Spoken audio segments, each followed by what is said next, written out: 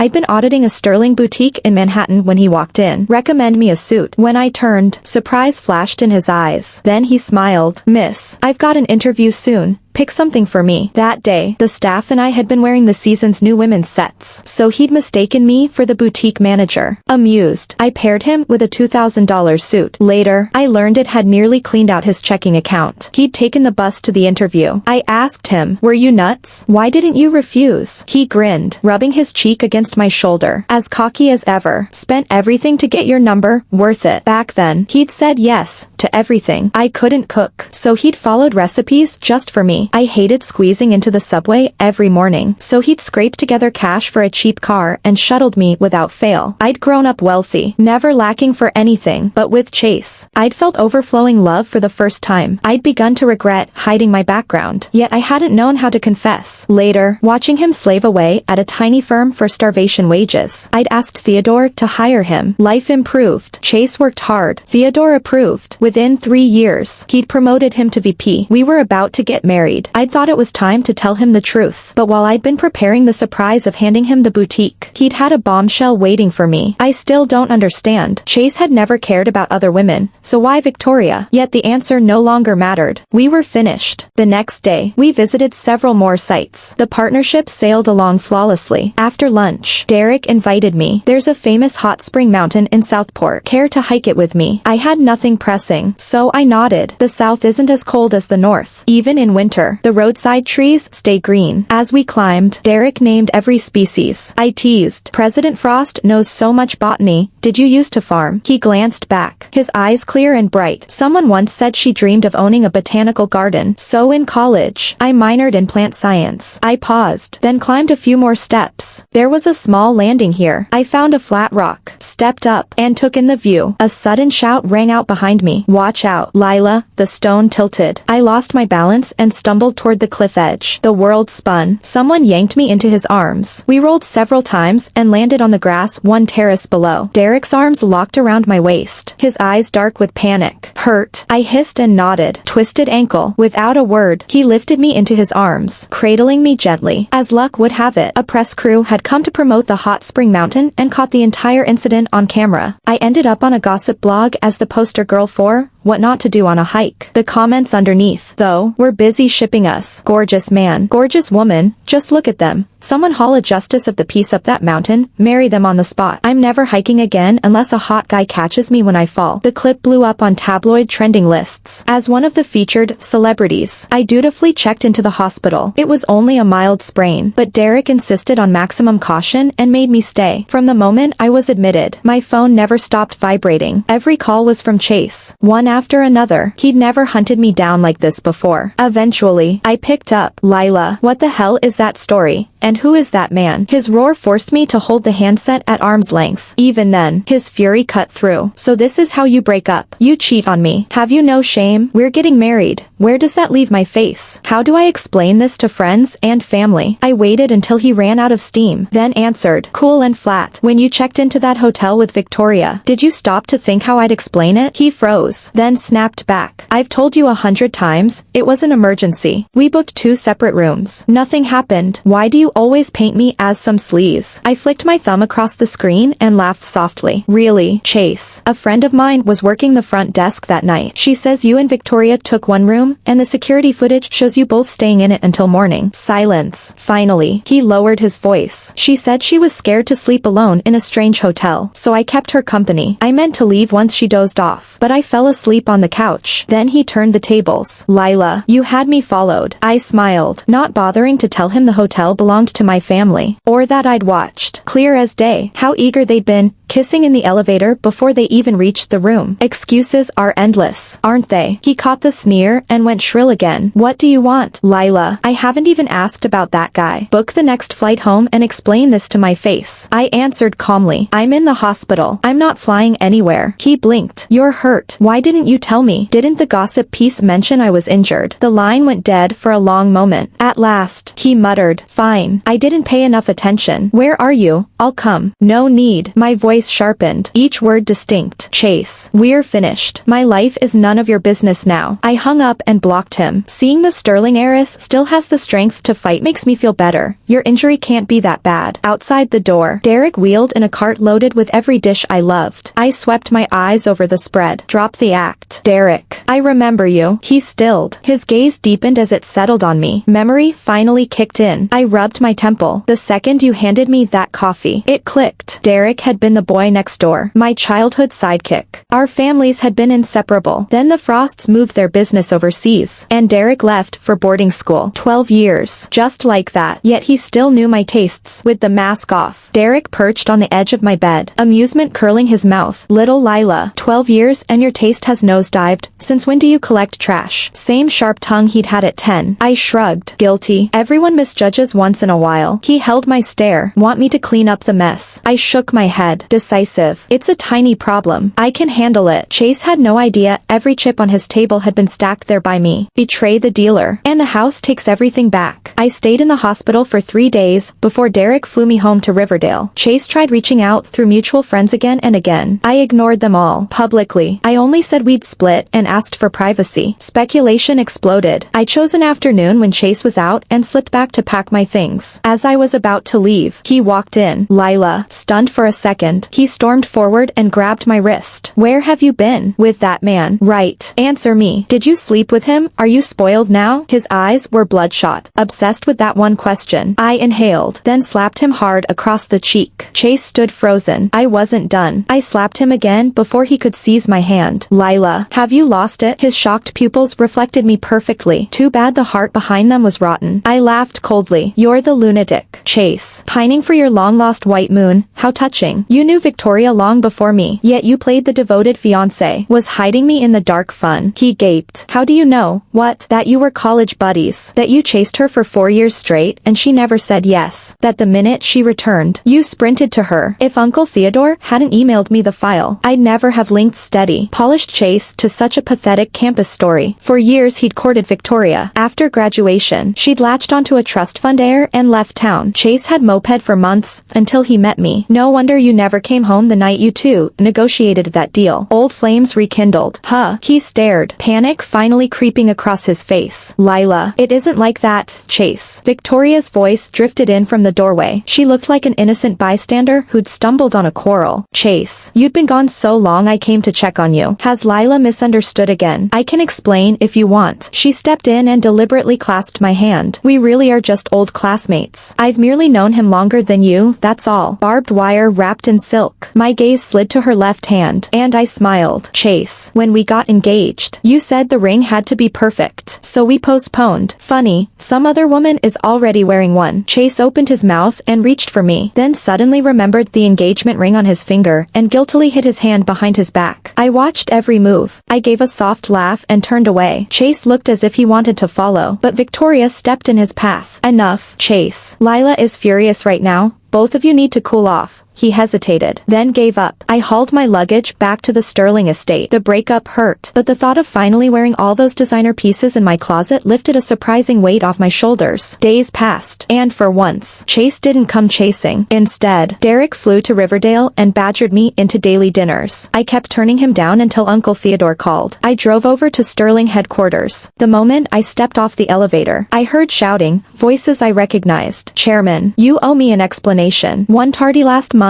and you fire me. That's absurd. I demand an answer. Inside the office, Chase was arguing with Uncle Theodore while a circle of staff watched. Uncle had run out of patience. He waved a dismissive hand. Chase, the board discussed it thoroughly. You're not Sterling material, so drop it. He swiveled toward Victoria. I don't know which little firm you claim to represent, but from today forward, we will never partner with your company. Chairman, You're here. Uncle beckoned me. Before I could move, someone slipped his hand through mine and walked me forward. Derek. Uncle greeted him with a broad grin and a warm handshake. They clearly went way back. Everyone, meet Sterling's newest investor, President Derek Frost. Let's give him a warm welcome. Applause broke out on all sides. Only Chase stood frozen, fury kindling in his eyes. Lila, you and he clenched his fists, disappointment dripping from every word. No wonder you broke up. You traded me for a bigger wallet. I never pegged you for a gold digger. Lila. He and Victoria spun toward my uncle. Chairman, if you're firing anyone, start with the woman whose morals are for sale. I hadn't expected such venom. Before I could answer, Derek stepped forward and kicked Chase to the floor. He smoothed his cuff, his smile razor thin. First time I've seen a cheater blame the victim. Uncle's face darkened. He pulled me beside Chase and raised his voice. You idiots don't know what you're messing with, trying to fire my niece. Lila will be taking my place as CEO. From today, address her as President Sterling. His gaze swept the room, landing on the stunned Chase. Lila is the Sterling heiress and the sole inheritor of our empire. Spout those lies again, and you'll answer to me. A Sterling daughter has never wanted for money. I sighed. I hadn't planned for Uncle to blow my cover. And when had Derek bought into the company without telling me? Before I could ask, security dragged Chase to the door. He lurched to a halt, disheveled and wild-eyed. Lila, why didn't you ever tell me you're a Sterling? I gave him a cool glance. And if I had, would you have stayed loyal to me instead of Victoria? A gray despair crept across his face. He shook uncontrollably. No, it wasn't like that. He reached for me, but security held him back, leaving him to plead through the barrier. I won't deny I felt something old for Victoria, but the one I truly love is you. I just couldn't figure out how to turn her down. And I hurt you. Please, one more chance. Don't you remember how happy we were? His begging tugged at memories, every sweet moment flashing past, only to be replaced by the sight of him sliding that ring onto Victoria's finger. Happiness once so bright made the betrayal cut even deeper. I delivered the final blow without mercy. Chase, on New Year's Eve, I was going to hand you this mall as your gift. If you hadn't put that engagement ring on Victoria's hand, you'd be its owner right now. I watched the agony of regret twist his face, then walked away, satisfied. Lila, stop. The car had already pulled far ahead when he started running. He tripped, and his figure finally vanished in the rearview mirror. Freed from hiding my identity, I threw myself into work. Uncle, set on vengeance, fired Victoria, and used the pair as a cautionary tale in every internal memo. Soon, the entire industry knew their sordid story. Chase drifted in shock, then tried to find a new job, but Uncle had whispered through the old boy network. No major firm would touch him. Smaller shops weren't good enough for a man accustomed to corner offices and private jets.